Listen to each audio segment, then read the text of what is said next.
Ada penyesalan yang tak bisa diungkap oleh Sinteyong. Ada penyesalan yang tak bisa diungkap oleh Sinteyong usai Timnas Indonesia U23 kalah 0-2 dari Uzbekistan di semifinal Piala Asia U23.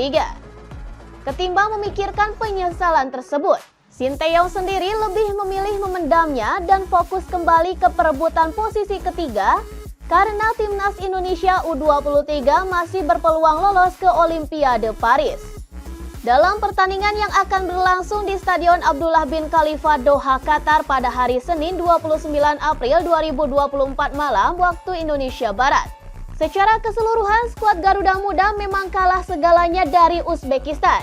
Salah satu buktinya adalah mereka hanya bisa melepaskan 4 tendangan saja sepanjang laga, berbanding 28 sepakan yang dibuat oleh sang lawan.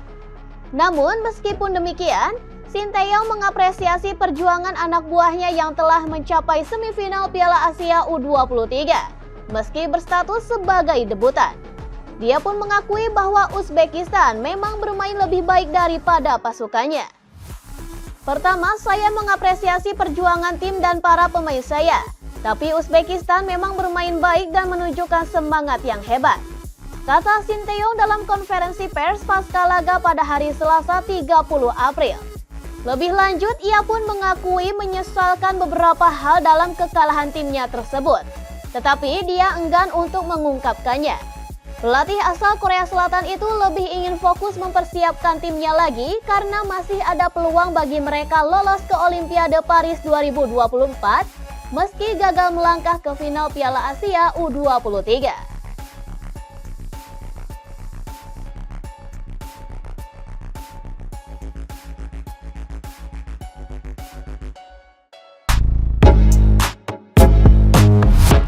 Marten Paes resmi jadi WNI hari ini. Kiper FC Dallas Marten Paes resmi menjadi warga negara Indonesia atau WNI pada hari ini Selasa 30 April 2024 pagi waktu Indonesia Barat. Kabar itu disampaikan akun Instagram @football.indonesia official. Marten Paes resmi jadi WNI tadi pagi usai jalani sumpah WNI di Jakarta. Tulis akun Instagram @footballindonesia sembari menampilkan foto Marten Paes mengenakan jas bersama pegawai Kemenkumham Kanwil DKI Jakarta. Tiba-tiba tidak ada angin, tidak ada hujan, langsung sumpah WNI. Sambung laporan tersebut. Sejatinya proses naturalisasi Marten Paes sudah rampung pada pertengahan Maret 2024, berbarengan dengan Tom Haye dan Ragnar Uratmangun. Namun karena kesibukannya bersama sang klub FC Dallas, Marten Paes belum bisa mengambil sumpah WNI. Baru pada hari ini kiper 26 tahun itu akhirnya mendapatkan paspor dan KTP Indonesia. Setelah mendapatkan paspor Indonesia, langkah selanjutnya bagi Marten Paes adalah menunggu hasil sidang di Pengadilan Arbitrase Olahraga atau CAS. Sebelumnya proses naturalisasi Marten Paes harus masuk CAS.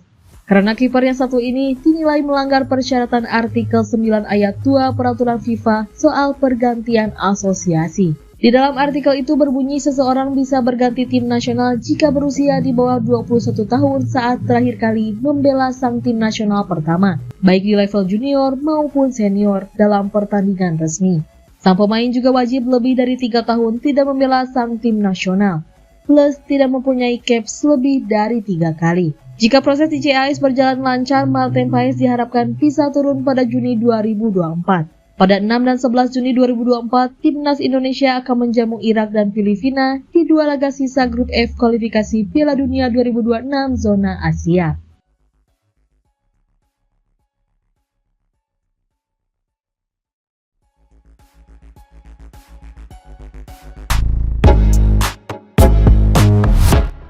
Timnas U23 Indonesia tantang Irak di perebutan tempat ketiga.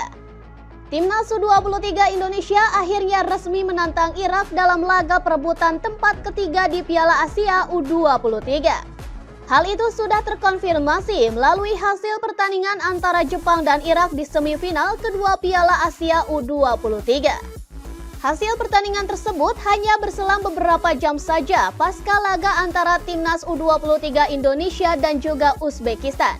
Dalam pertandingan yang berlangsung di Stadion Jasim bin Hamad pada hari Senin 29 April atau pada hari Selasa dini hari waktu Indonesia Barat, Irak dipaksa menyerah 0-2 oleh Jepang.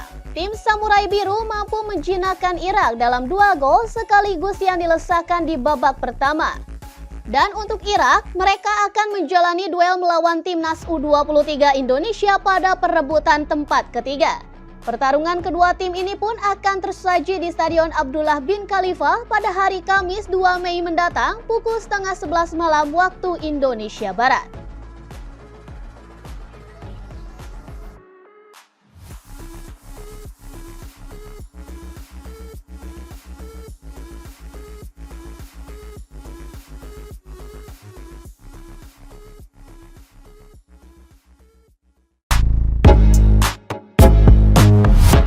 Tiga fakta dari kekalahan Timnas Indonesia di semifinal Piala Asia U23.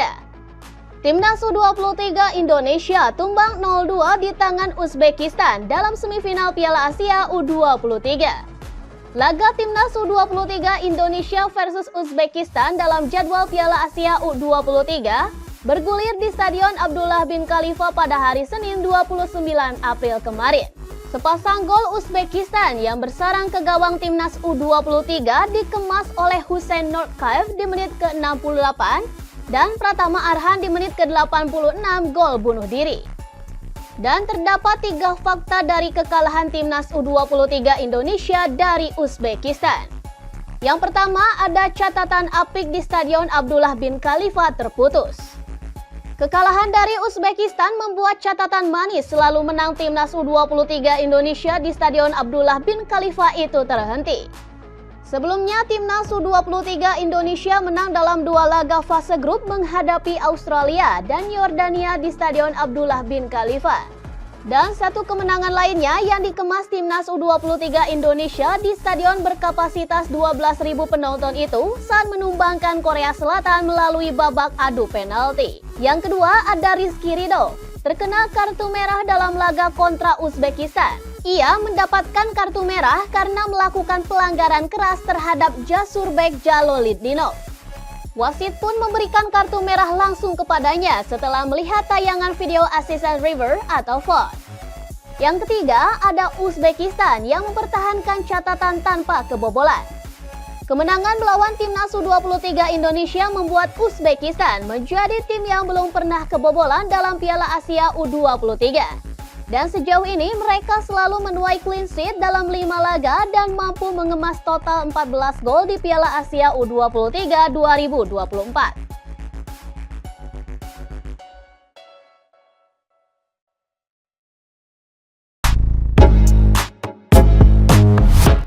Statistik Timnas Indonesia versus Uzbekistan U23 di Piala Asia U23 2024.